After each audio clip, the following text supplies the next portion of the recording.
Here we are. How's it gone, Martino? Unfortunately, we found the best camera shop in town with the nicest salesman of all time, so it's could be going worse. All right, Nick, we're back in business. We're back. We're back Thanks to in business. guys, was that We're back. The 2022 World Cup is anything but straightforward. Marred in accusations of bribery and human rights abuses, it has also been praised for being the first to be staged in the Middle East. In order to understand the issues that have shaped this event, we're traveling through 17 countries in 17 days, speaking to people on the road from London to Doha. Welcome to our journey to a postmodern World Cup.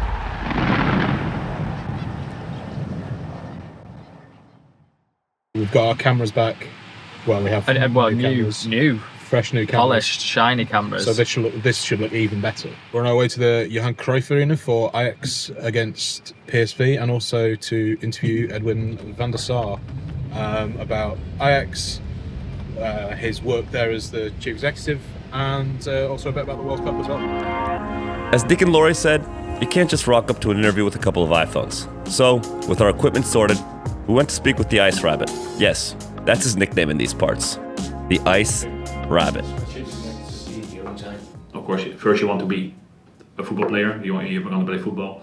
My uncle played professional football, so I had a little advantage that I came with him to a stadium, and you start playing yourself. You become good, and at a certain point, when you're 18, you think, yeah, this is not going to happen for me. And at 19, I signed a contract at Ajax and became third goalkeeper out of the blue. To be fair, because I was never really a big talent. Johnny Hetinga put out this statement where he basically said, any complaints about the World Cup, about the human rights records and everything like that, everyone should stop talking about that now and just concentrate on the football. Mm-hmm. What did you make of that? Yeah, I'm a chairman of a football club, so I'm focusing on the players that are here, what we're going to do in the break, and I think it got awarded to Qatar. We have to deal with that decision. And that's it for me.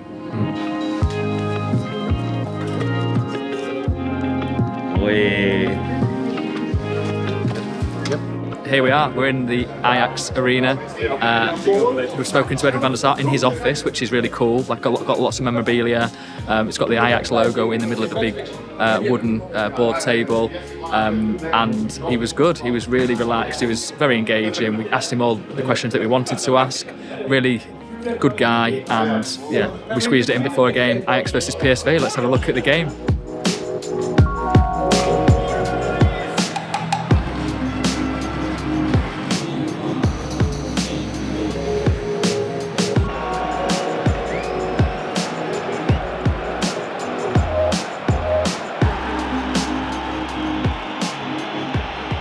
What does the football journalist do up here upon his bird's perch on his computer screen? What's going on? Well, if you're writing about something in particular, so in this case, Loud, scream, Nick. in this case, that there are probably 12 players in the starting lineups from 5 different countries who might be heading to the World Cup. So I was thinking of doing like a little scouting report on which players might be going to the World Cup from those countries. So I'm making notes on each of them. You generally spend the kind of first half just watching and don't really make many notes, just kind of see how the game is panning out. And then when you get into the second half, that's when you start to kind of write and formulate your thoughts and make proper notes and then write the piece. So it's quite a difficult discipline to kind of get, to watch the game at the same time as you're writing, but it's just one that you get better at as you do it more and more. It's hard to quite put into words just how impressive the output actually is. But anyways, Ajax got done 2-0, so we went down to try and ask Ruud van Nistelrooy some questions about the World Cup.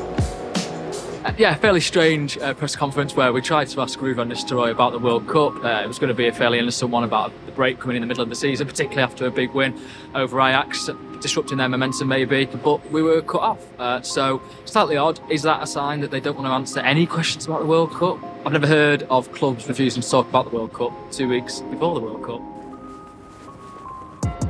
The next morning, we met Johnny Heitinga, whose first international football memory was the 1988 Euro win. It's amazing to see how some dramatic national team moments can turn football into an obsession.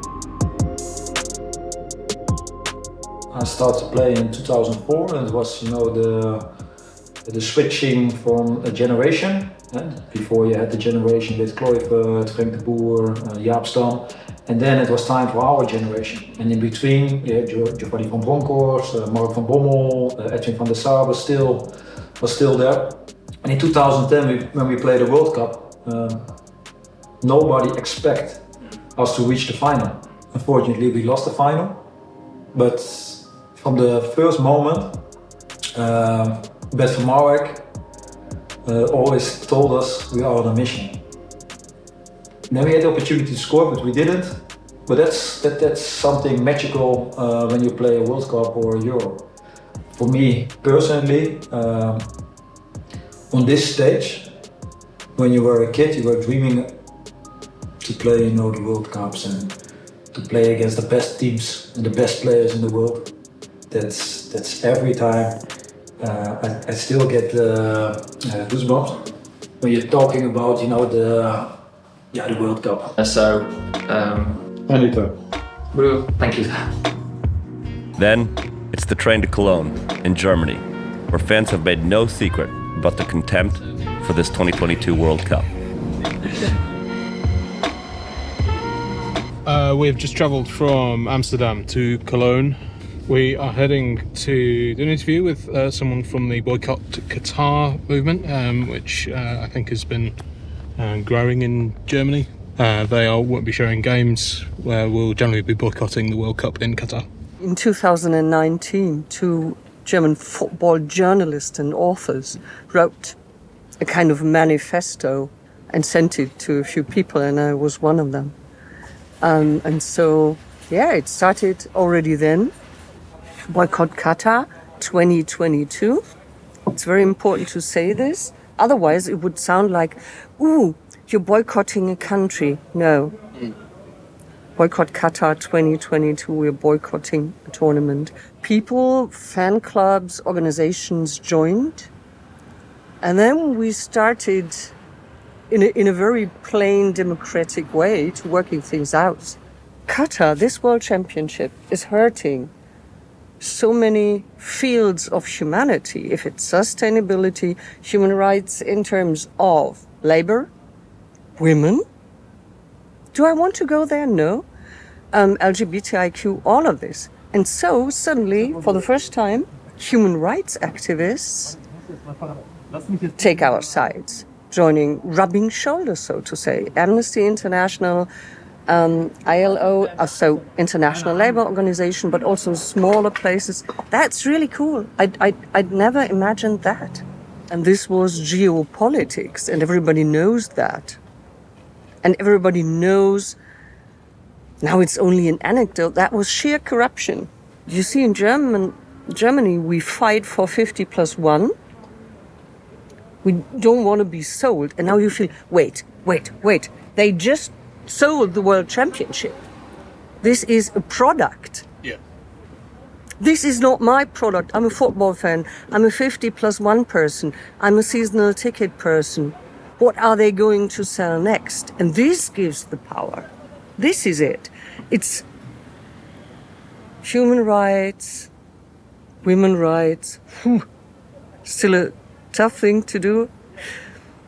And now, wait, no, it's us. They are destroying football. Where are we? They are going to sell each and every one of us if we don't stop them. If you liked today's video, please consider subscribing to the channel.